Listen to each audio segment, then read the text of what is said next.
مجھے موقع دیا ہے بات کرنے کا۔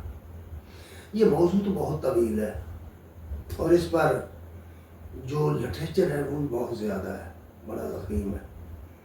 قرآن مجید میں بھی بہت ساری آیات ہیں مرنے والوں کے متعلق اور احادیث بھی بہت ساری ہیں۔ پھر اس پر حکایات اور روایات کی صورت میں بھی بے شمار چیزیں ہیں، جی جی جی اور اس کے موضوع پر مرنے کے بعد کیا ہوگا بہت ساری کتابیں بھی لوگوں نے لکھی ہیں۔ لیکن اصل حقیقت یہ ہے، سب سے پہلے ہی اس کے بارے میں قرآن کیا کہتا ہے۔ جی قرآن مجید میں جو بنیادی اور اصولی بات کہی گئی ہے وہ ذرا دیکھیے۔ سورہ فاطر کی آیت نمبر 19 سے شروع کریں۔ جی یہ سورہ نمبر 18 ہے، آیت نمبر 19 ہے۔ یہ سورہ فاتر آیت نمبر 18 ہے، نہیں سورہ کا نمبر 18 ہے، اچھا آیت اس کی 19 ہے۔ فاتر سورہ نمبر 35 نہیں ہے آپ کو شاید؟ سورہ نہیں، فاتر نہیں۔ اچھا، اس میں ہے کہ آیت نمبر 19 سے شروع کرتے ہیں۔ ٹھیک ہے۔ اللہ تعالیٰ کا ارشاد ہے وَمَا يَسْتَوِي الْأَعْمَى وَالْبَصِيرُ، اندھا اور آنکھوں والا برابر نہیں ہوتے۔ کوئی دنیا کا آدمی موٹی عقل کا والا آدمی لے لے، عقل مند کو چھوڑ دے، جی جی اسے پوچھے اندھا اور ابینا اس کے سامنے کھڑے کرے، پوچھو برابر ہے؟ نہیں ہو نہیں سکتی۔ اچھی طرح سمجھ لے ذرا بات یہ، اگر کوئی شخص کہے کہ اندھا اور آنکھوں والا برابر ہے پھر تو بیوقوف ہے۔ بیوقوف ہے۔ اچھا ٹھیک ہو گیا، اگلی آیت پڑھیے وَلَا الظُّلُمَاتُ وَلَا النُّورُ، روشنی اور تاریکی برابر نہیں ہے۔ نہیں برابر۔ پوچھئے جس سے چاہے پوچھیں، آپ جی مومن سے پوچھیں، کافر سے پوچھیں، کسی شخص سے یہ بات پوچھیں نا جی کہ تاریکی اور روشنی ایک جیسی ہیں، نہیں ہو سکتی۔ برابر نہیں ہے۔ اگلی آیت وَلَا الظِّلُّ وَلَا الْحَرُورُ، سایہ اور گرمی، سایہ اور دھوپ برابر نہیں ہے۔ نہیں ہو سکتی۔ کون نہیں جانتا یہ بات؟ یہ تو یونیورسل ٹروتھ ہیں۔ Universal truth. اچھا تو کیا یہ یونیورسل ٹروتھ نہیں ہے کہ وَمَا يَسْتَوِي الْأَحْيَاءُ وَلَا الْأَمْوَاتُ، کہ زندہ اور مردہ برابر نہیں؟ جی یہ بھی ٹھیک ہے۔ مردے کو جو شخص زندہ کہہ رہا ہے اس کے بارے میں آپ کا کیا خیال ہے؟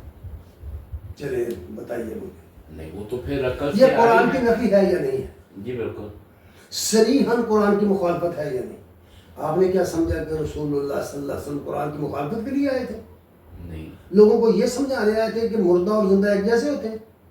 نہیں۔ یہ قرآن آپ نے ہمیں سنایا ہے نا، جی جی بالکل۔ امت کو قرآن اور نبی صلی اللہ علیہ وسلم نے دیا ہے نا۔ جی جی وہ کیا کہہ رہے ہیں؟ وہ کہہ رہے ہیں کہ مردے اور زندہ برابر نہیں ہوتے بھائی۔ زندہ کیا کرتا ہے؟ گفتگو کرتا ہے، جی بالکل۔ دیکھتا ہے، سنتا ہے، اٹھتا ہے، بیٹھتا ہے، چلتا پھرتا ہے، اپنا غسل خود کرتا ہے۔ جی مردہ بھی یہ کر لیتا ہے؟ نہیں اپنا غسل آپ کرتا ہے مردہ؟ نہیں اٹھتا بیٹھتا ہے، بات چیت کرتا ہے؟ نہیں۔ آدمی ہمارے سامنے مردہ پڑا ہوا ہے نا، لے آئے دنیا کے سارے ڈاکٹر اکٹھے کر کے، لے آئے دنیا کے بزرگ اکٹھے کر کے، اس سے بلا کر بتائیں مجھے، مشاہدے کی بات ہے۔ مگر یہاں ایک واقعہ جو غزوہ بدر میں جو کفار مرے تو آپ صلی اللہ علیہ وسلم سے یہ منسوب کیا جاتا ہے کہ آپ نے کہا کہ یہ تم سے بہتر سن رہے ہیں۔ وہ جب آپ نے ان سے خطاب کیا، روایت جو آتی ہے، جی جی جی عمر رضی اللہ تعالیٰ عنہ نے عرض کیا یا رسول اللہ کیا یہ سنتے ہیں؟ اگر صحابہ کا عقیدہ یہ ہوتا کہ مردے سنتے تو سوال کیوں کرتے بتاؤ مجھے؟ جی ٹھیک۔ ٹھیک ہے، آپ نے فرمایا تم ان سے زیادہ نہیں سنتے، یہی بات ہے۔ جی جی جب یہ حدیث جو ہے بخاری کے اندر اکٹھی دونوں حدیثیں ہیں، یہ بھی اور وہ بھی، اچھا عائشہ رضی اللہ تعالیٰ عنہا کے سامنے پیش کی گئی تو آپ نے فرمایا اللہ تعالیٰ ان بزرگوں پر رحم کرے، میں یہ نہیں کہتی کہ وہ جھوٹ بولتے تھے لیکن کان خطا کرتے، نبی صلی اللہ علیہ وسلم نے ایسا نہیں فرمایا۔ اللہ پھر آپ نے وہ آیت پڑھی وما انت بمسمع من فی القبور، اے نبی تم مردوں کو نہیں سنا سکتے، مردوں میں قبروں میں پڑے لوگوں کو نہیں سنا سکتے. جی یعنی قرآن کی آیت پڑھ کے اس روایت کو ریجیکٹ کر دیا. اور ساتھ کہا ابن ابی ملیکہ کو حسبکم القرآن، قرآن تمہارے لیے کافی ہے عقائد کے بارے میں. یہ تو روایت کے اندر موجود ہے، یہ کٹھی روایتیں ہیں. بخاری کے اندر پڑھیے، مسلم کے اندر پڑھیے اور کتابوں کے اندر پڑھیے. تو یہاں جو بات پوچھی گئی ہے یا سوال رکھا گیا وہ یہ ہے کہ ما یستوی الاحیاء ولا الاموات، مردے اور زندے برابر نہیں ہیں. یہ ہمارے سامنے کی چیز ہے، مشاہدے کی چیز ہے. اچھا نہیں، یہ تو بات ہو گئی کہ ایک بندہ زندہ تھا، ایک لمحے بعد وہ مر گیا، اب وہ ایک ڈیڈ باڈی پڑی ہے اور ایک زندہ آدمی ہے. یہ باتیں کیا صرف اسی بات پر مدلل ہیں، یا یہ کہ جب وہ قبر میں گیا تو اس کو زندگی لٹائی گئی؟ سوال کہاں لکھا ہے لٹائی گئی؟ کہاں لکھا ہے؟ جتنی عذاب قبر کی باتیں ہیں کسی وہ تو میں یہی ہے کہ وہ فرشتے آتے کسی ہیں. میں بھی نہیں ہے لٹائی گئی، کسی بھی نہیں زندگی لٹائی گئی. تو وہ پھر فرشتے میں نے اس میں 65 حدیثیں نقل کی ہیں، ایک بھی نکال کر دکھاؤ 7 کی. کہاں لکھا ہے کہ اس میں تو یہ ہے نبی صلی اللہ علیہ وسلم کے ذمہ جو اس حدیث جو لگائی گئی ہے بڑی مشہور، کہ مردہ جو ہے وہ قبر پر چلنے والوں کی، اپنے پسماندگان کی جو اسے دفن کر کے لوگ پلٹتے ہیں، جی جی ان کی جوتوں کی آواز سنتا ہے. ہاں یہ بھی کہا جاتا تو اس میں کیا ہے؟ نبی وہ راوی کہتا ہے کہ نبی صلی اللہ علیہ وسلم نے فرمایا اذا وضع المیت، جب میت کو رکھ دیا جاتا ہے، میت کو رکھ دیا جاتا ہے، اس کے پاس 2 فرشتے آتے ہیں. تو میت سے تو مراد ہی مردہ ہے. مردہ ہے، مردے کو بٹھایا جاتا ہے اور اسے آ کر کے سوال کرتے ہیں. اور بخاری میں بھی ایک سوال ہے، یہ 3 سوال بیان کرتے ہیں نا، من ربوں کا، من دینوں کا، من من ربوں کا، ما دینوں کا، ماں دینوں کا، اور یہ کہ تم اس شخص کے بارے میں کیا کہتے ہو. یہ 3 سوال ہے. بخاری میں 3 نکال کر دکھائے کوئی بھائی تعالیٰ، مسلم میں دکھائے نکال کر. ایک سوال ہے کہ یہ شخص کون ہے، یہ شخص کون ہے. اور شرح میں لکھا ہوا ہے کہ کافر کے پاس منکر اور نکیر آتے ہیں اور مومن کے پاس مبشر اور بشیر آتے ہیں. اٹھائیں کتاب فتح الباری پڑھ لیں، ٹھیک ہو. اور روایت جو کر رہے ہیں راوی، محدثین کہتے ہیں یہ تقدیر الہی کے منکر تھے یہ راوی جو تھے. اچھا یہاں ایک اور سوال پیدا ہوتا ہے کہ ایک انسان اپنے امتحان گاہ میں آ گیا، جسے زندگی کہا جاتا ہے، اس کی عمر جتنی بھی ہے، 100 سال ہے، 50 سال ہے، 60 سال ہے، جتنی بھی ہے، وہ ایک دین، ایک مذہب، ایک فرقے پہ وہ عمل کرتا ہے. اب اس کے بعد جب اس کو موت آ جاتی ہے اور اس کا امتحان کا چیپٹر ختم ہو جاتا ہے، اور پیچھے سورہ یاسین کے مطابق اب جو وہ نیک اعمال پیچھے چھوڑ آیا ہے صدقہ جاریہ کی شکل میں، وہ تحریر کیے جائیں گے. تو پھر اس وقت اس سے پوچھنا، مطلب ایک بندہ LLB کے پیپر دے کے آیا ہے، ایک بندہ ڈاکٹری کے پیپر دے کے آیا ہے، اور اس کے بعد پھر پوچھا جائے کہ تم ڈاکٹر بننا چاہتے ہو یا تم وکیل بننا چاہتے ہو. تو یہ سوال کی حکمت مجھے سمجھ نہیں ہے. یہ بتائیے کہ جو شخص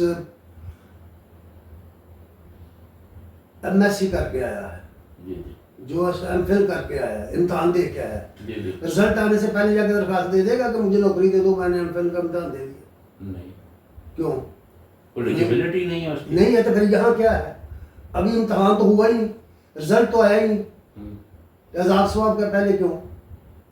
نہیں، وہ یہ کہتے ہیں نا کہ قبر میں وہ فرشتے جب آتے ہیں تو وہاں حساب کر کے اس کا رزلٹ دے دیا جاتا ہے. وہ ایک اگر رزلٹ دے دیا جاتا ہے تو وہ جو قرآن میں ہے والفجر یومئذ الحق، وہ کب ہونا ہے؟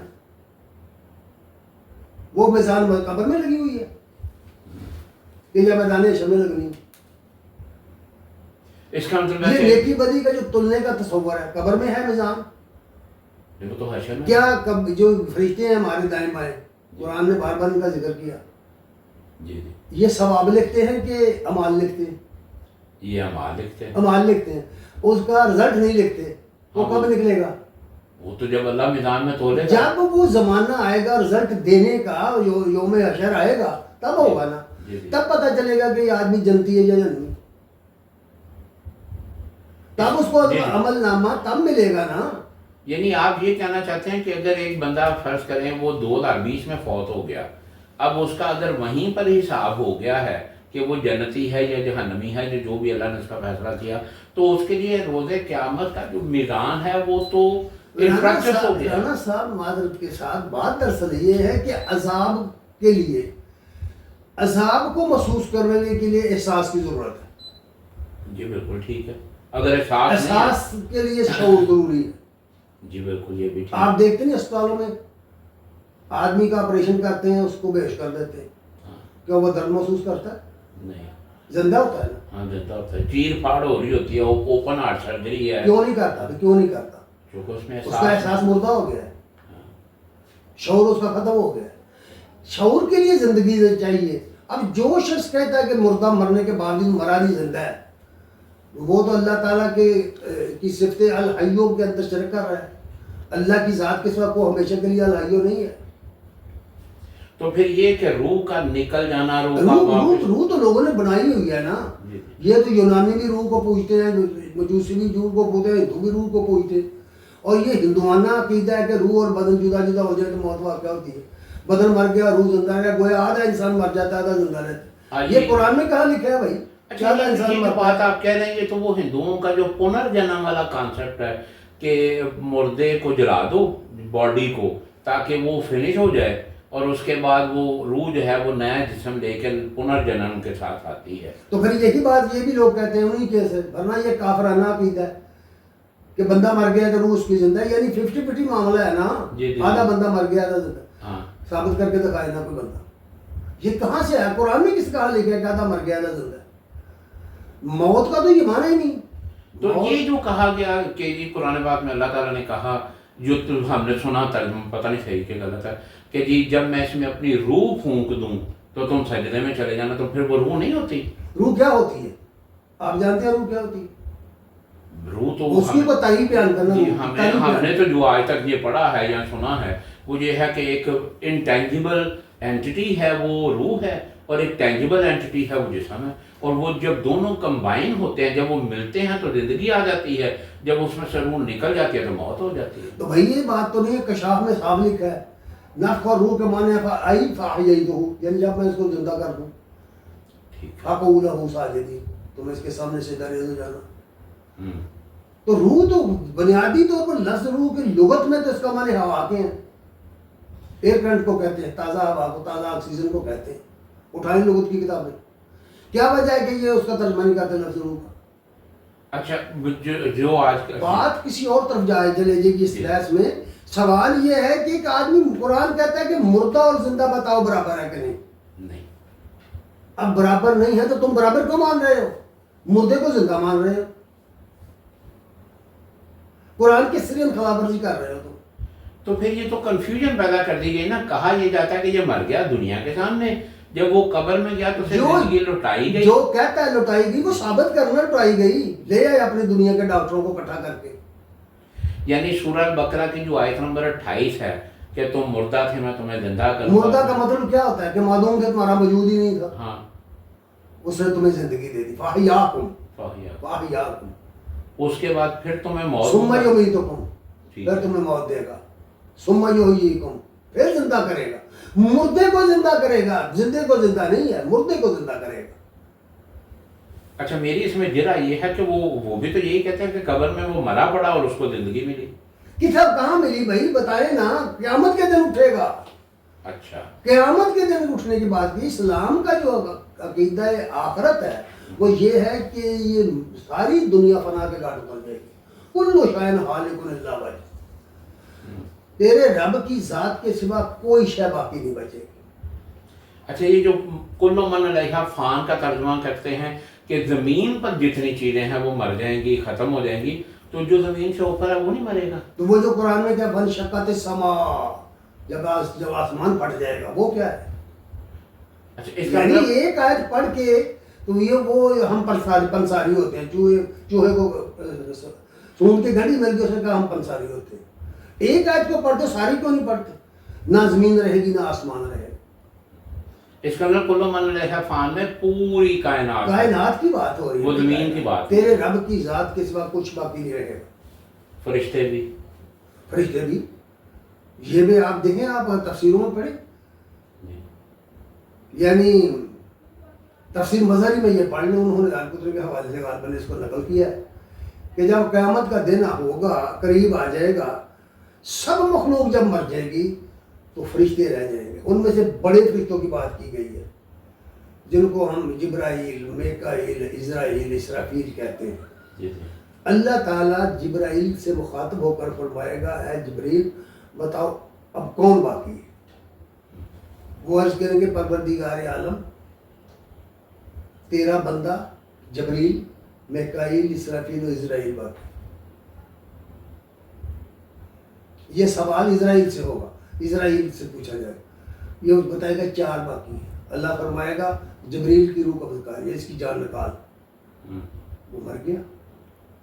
اللہ پھر پوچھے گا اب کون باقی ہے؟ وہ تینوں کا نام لے گا. اللہ فرمائے گا اس کی میکائیل کی جان بھی قبض کر. پھر پوچھے گا، پھر عرض کیے گا یا اللہ اسرافیل اور اسرائیل ہم 2 رہ گئے. اللہ فرمائے گا اس کی بھی جان قبض کر. اس کے بعد اکیلا رہ گیا. وہ کہے گا اللہ تیری ذات ہے یا ایک تیرا بندہ ہے. اللہ فرمائے تو بھی مر گیا، وہ تو. اس وقت یہ اللہ اعلان کر دے گا کہ اللہ کی بادشاہی کس وقت کسی کی بادشاہی نہیں. احادیث موجود ہے نا، دنیا فانی ہے، جو پیدا ہو گیا اسے مرنا ہے. اچھا یہ تو چونکہ ٹاپک بڑا وسیع اور بہت قابل وسیع اطلاع ہے. یہ کہنے کا مطلب یہ ہے کہ اللہ کے سوا جو کچھ ہے وہ مخلوق ہے. اللہ کے سوا جو کچھ ہے وہ مخلوق ہے، اور کوئی مخلوق ہمیشہ نہیں رہے گی. الحی اللہ کے سوا اور اللہ کے قرآن کے سوا، اللہ کے سوا جو کچھ ہے، قرآن مخلوق نہیں ہے، وہ کلام وہ ہے. تو بس اس کا کلام ہے. جی جی. ہمیشہ صرف موصوف کے ساتھ رہتی ہے. یہ بحث الگ ہے، اس کو چھوڑ دو. ٹھیک ہے. قرآن مخلوق نہیں ہے.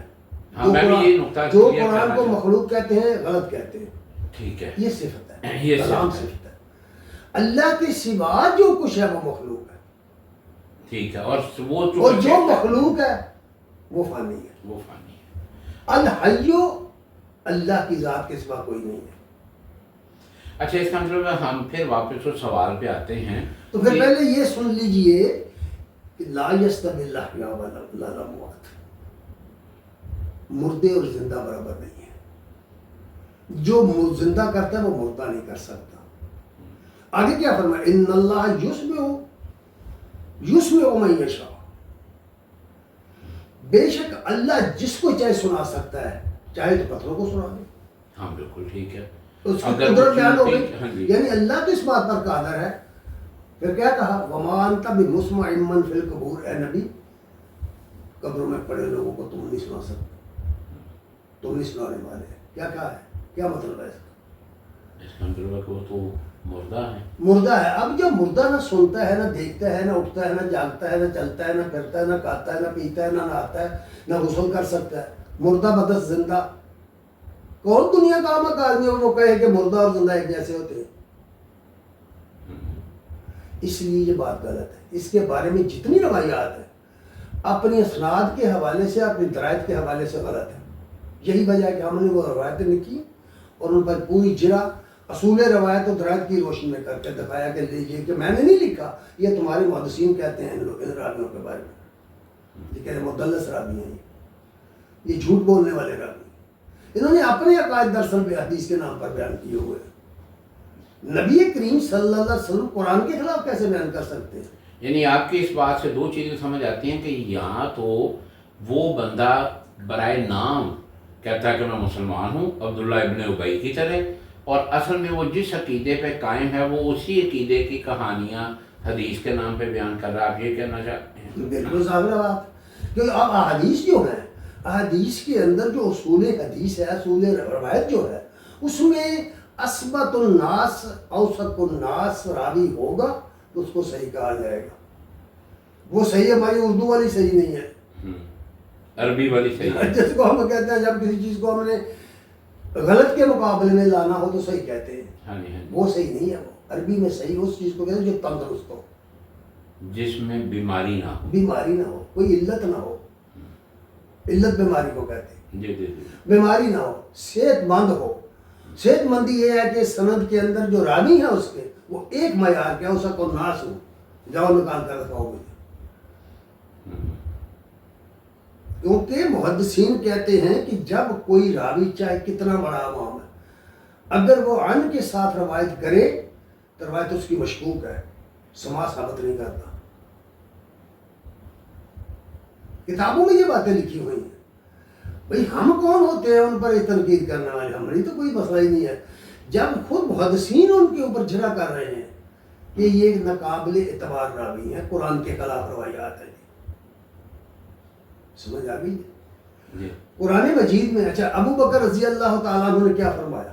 خطبہ پڑھیے نا بخاری شریف میں، باب وفات النبی میں پڑھیے اس کو۔ جی جی جب وہ آئے ہیں، پوری لمبی حدیث ہے، مختصر اس کا مفہوم یہ ہے کہ جب وہ آئے ہیں نبی کریم صلی اللہ علیہ وسلم کے چہرے پر سے چادر ہٹا کر کے انہوں نے بوسہ دیا ہے اور کہا ہے کہ اللہ کی قسم آپ کی زندگی پاک، آپ کی موت بھی پاک، اور اللہ کی قسم اللہ آپ پر 2 موتیں جمع نہیں کرے گا۔ فرمائیے کیا مطلب ہے؟ 2 موتیں جمع نہیں نہیں کرے گا۔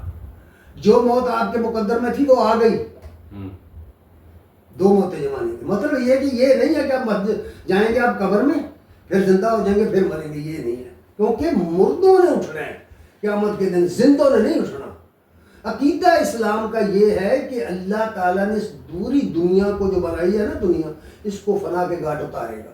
ہوا مبثہ کہا ہے اس کو، غبار بن کے یہ اڑ جائیں گی، یہ آپ کے پہاڑی سلسلے اور آپ کی زمین، اور اس کے بعد اللہ دوبارہ اس زمین کو بنائے گا، دوبارہ ہم کو بنائے گا۔ یہ جو مبصہ ہے یہ میرے خیال میں جو کبھی ہم ہوا آپ کبھی کمرے میں بیٹھے ہیں، روشن دان سے دھوپ آ رہی ہے اندر، جی اس دھوپ کے اندر آپ دیکھیں تو جو ذرات آپ کو نظر آ رہے ہیں اس کو ہوا کہتے ہیں عربی زبان میں۔ فکانت ہوا مبصہ ہو جائے گی، یہ کہہ رہا ہے قرآن سورہ واقعہ میں۔ یعنی اتنی باریک پاؤڈر کی طرح بخارات کی شکل میں چھوٹے دھول بن کے اڑ جائے گی نا، دھول بن۔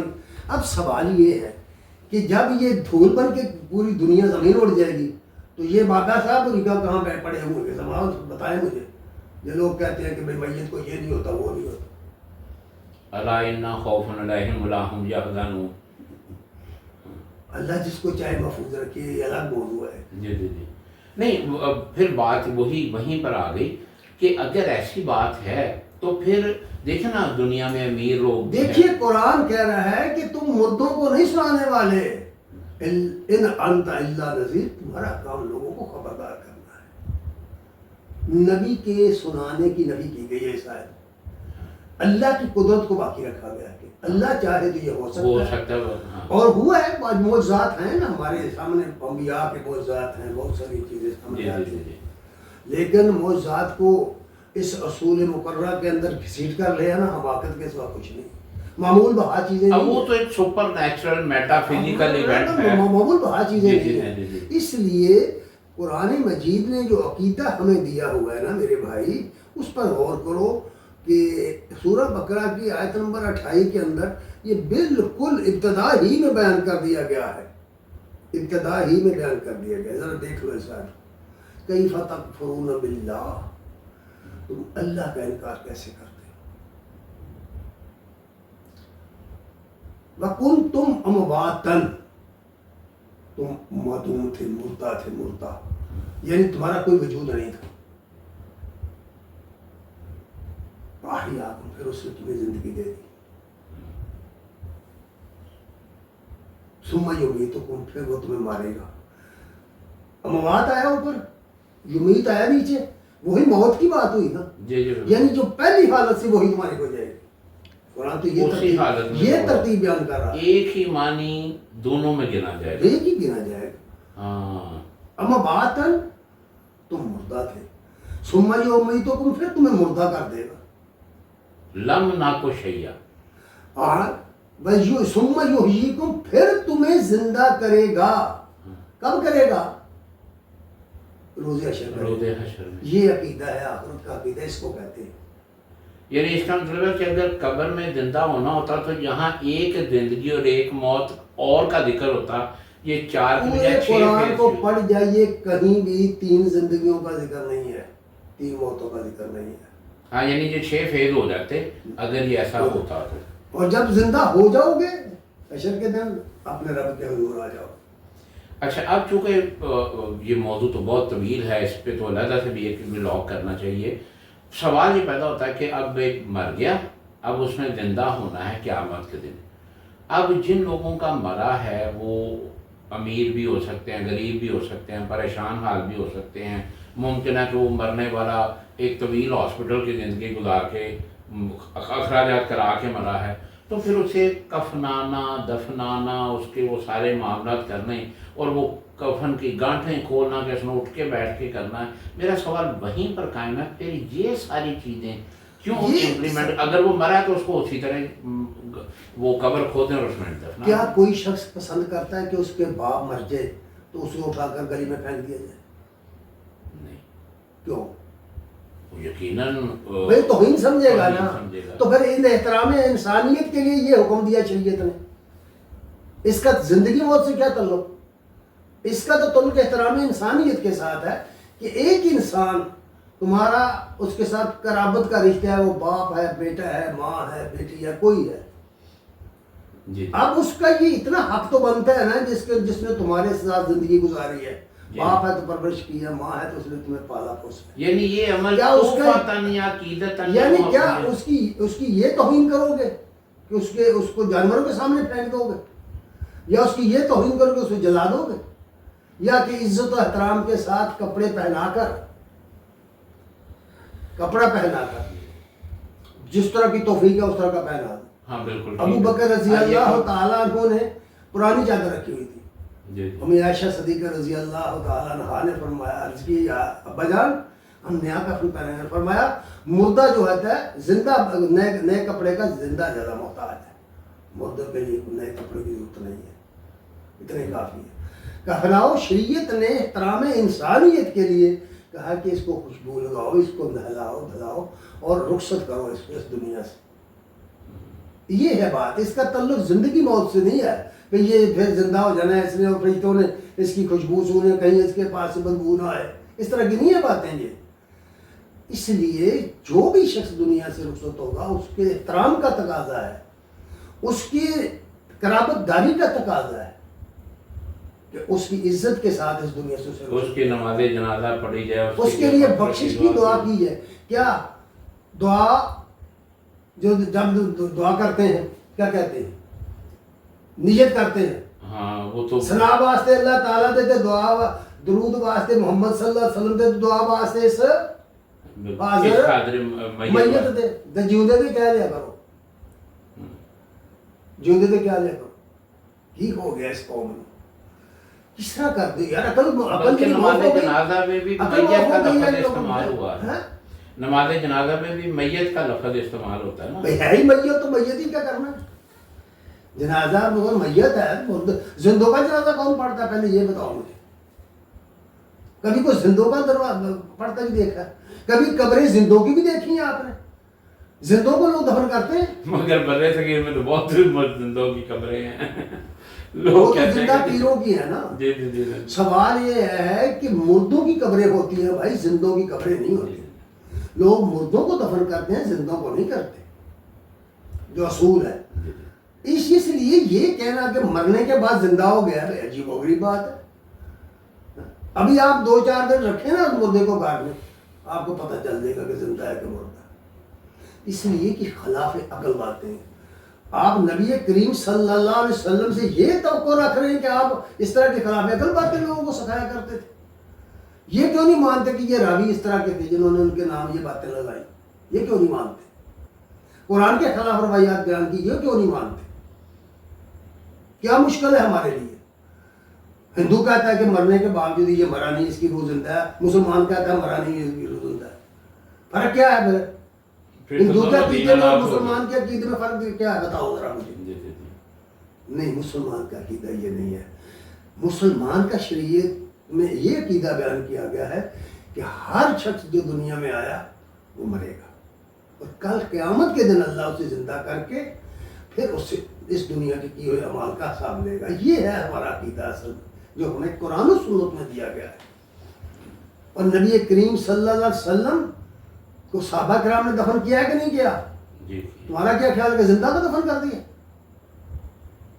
زندہ کو دفن کرنا گناہ نہیں؟ زندہ درگور کی گئی بچی سب سے پہلے پوچھا جائے گا نا، پوچھا جائے گا. تو پھر یہ کیا ہے؟ اس لیے میرے بھائی شریعت کا جو ہمیں سبق ملا ہے، جو تعلیم دی گئی ہے، وہ یہ ہے پوری دنیا سے الگ یہ عقیدہ ہے. کافر دنیا سے الگ. کافر دنیا، میں آپ کو بتا دوں کہ دنیا میں پوری دنیا کی تقسیم تین گروپوں میں ہے. پوری دنیا کی تقسیم.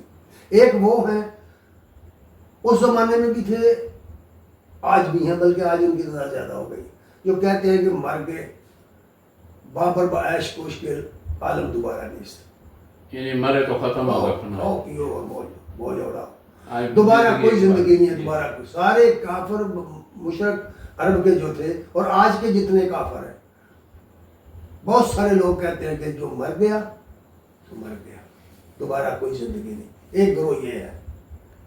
ایک گروہ وہ ہے جو کہتا ہے کہ مرنے کے باوجود نہیں مریں گے، بلے شاہ سا مرنا نہیں گور پہ کوئی اور. ایک وہ گروہ ہے. یہ جتنی غیر مسلم دنیا کے فلسفی ہیں اور صوفی ہیں، یہ سب یہی کہتے ہیں کہ مرنے کے باوجود بندہ نہیں مرتا. اس پر شاعری کی گئی ہے، اس پر بہت کچھ لکھا گیا ہے، کتابیں لکھی گئی. اور تیسرا گروہ کون سا ہے؟ وہ کہتا ہے کہ جو پیدا ہوئے مرے گا اور قیامت کو زندہ ہوگا، وہ انبیاء کا گروہ ہے. اس نے ہمیں بتایا ہے کہ ہر مرد پیدا ہونے والا مرے گا اور قیامت کے دن اللہ اسے زندہ کرے گا اور اس دنیا میں کیے گئے اعمال کا حساب لے گا، اپنی نعمتوں کے بارے میں پوچھ گچھ کرے گا. تین گروہ ہیں پوری دنیا میں. آپ اگر انبیاء میں جانا چاہتے ہو تو ادھر چلے جائیں، اگر آپ سب صوفیوں میں جانا چاہتے ہیں تو چلے جائیں، ان دو کے ساتھ مل جائیں. اگر آپ ان کے ساتھ جانا چاہتے ہیں چلے جائیں، کون کہتا نہ جاؤ. لیکن یاد رکھو، جس آدمی کا یہ عقیدہ ہے کہ مرنے کے باوجود آدمی مرا نہیں، اسلامی شریعت کیا کہتی ہے ذرا غور کرو. وہ آدمی قرآن و سنت سے بھاگا ہوا ہے آدمی، اس کو سمجھ نہیں آئی اس کی. یہ روایات ہیں، روایات. ان کا علم یقینی نہیں ہے، ظنی ہے. علماء نے تسلیم کیا کہ ظنی ہے. کیوں؟ اس لیے کہ کچھ پتہ نہیں کہ کہنے والا کیا کہہ رہا ہے. اس نے بات سنی ہے نہیں سنی، سمجھی ہے نہیں سمجھی. ہمارے پاس جو ریکارڈ ہے اس ریکارڈ پر ہم دیکھیں گے. اس کے لیے اصول روایت، اصول درائب بیان کر دیے گئے ہیں کہ ان اصولوں کے تحت اس کو چیک کر لو. جو چیز قرآن کے خلاف ہے چھوڑ دو، کوئی ضرورت نہیں اس کی، اور جو قرآن کے مطابق ہے اس کو اپنا لو. یہ طریقہ ہے. اس لیے یہ جو عذاب قبر کا عقیدہ ہے یہ غیر اسلامی عقیدہ ہے، اسلامی عقیدہ نہیں ہے. جزاک اللہ. ناظرین، شرک کی ایک قسم یہ ہے کہ قرآن پاک میں اللہ تعالیٰ فرماتے ہیں کہ کیا تم نے ایسے شخص کو نہیں دیکھا جس نے اپنے نفس کو اپنا معبود بنا لیا. اور ایک جگہ کہا کہ انہوں نے اپنے اخبار جو ہیں، ان کے جو عالم ہیں، ان کو اپنا معبود بنا لیا. جب قرآن میں کوئی چیز موجود ہو تو مسلمان کا تو فرض یہ ہے کہ وہ قرآن کو سمجھے اور باقی تمام چیزوں کو رد کر دے. ابھی جتنی گفتگو ہوئی میں سمجھتا ہوں کہ یہ عشر اشیر تھی اس موضوع کی، مگر چونکہ ویڈیو بہت طوالت پکڑ گئی، اس لیے ان باتوں کا، ان قرآنی دلائل کا میں فیصلہ آپ کے اوپر چھوڑتا ہوں کہ آپ اس کو تحقیق کیجئے اور یہ سمجھ لیجئے کہ جہاں قرآن ہو وہاں کوئی اور بات نہیں چلتی. ہم اللہ سے دعا کرتے ہیں کہ اللہ ہمیں قرآن پر صحیح عمل کی توفیق عطا فرما دے. کمنٹس باکس میں ہم آپ کی آراء کے منتظر رہیں گے. اب اپنے میزبان کو اجازت دیجیے. اللہ نگہبان. السلام علیکم ورحمۃ اللہ وبرکاتہ.